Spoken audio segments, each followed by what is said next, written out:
গরিব মানুষকে কাপড় চোপড় কিনে দিতে পারবেন কি না, এটার উত্তর দেওয়ার আগে আমি একটা এক্সাম্পল দিতে চাই। এক্সাম্পল, উপমাটা আমি একটু বলি।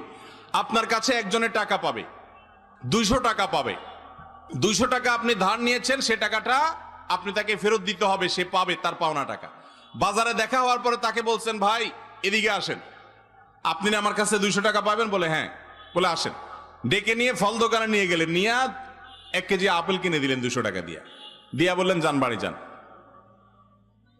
উনি যদি বলে ভাই কাহিনী কি? বলে কাহিনী হলো 200 টাকা পাবেন না, আপনি আপেল কিনে দিলাম, বাড়িতে চলে যান। কি বলেন?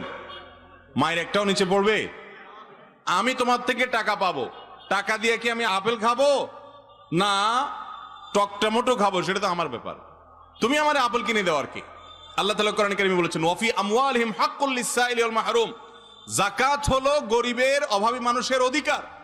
আল্লাহ তাআলা অধিকার ঠিক করে দিয়েছেন, তার অধিকারের টাকা আপনি তাকে দিবেন, সে টাকা দিয়ে সে কাপড় কিনবে না ঔষধ কিনবে না চাউল কিনবে, এটা তার ব্যাপার।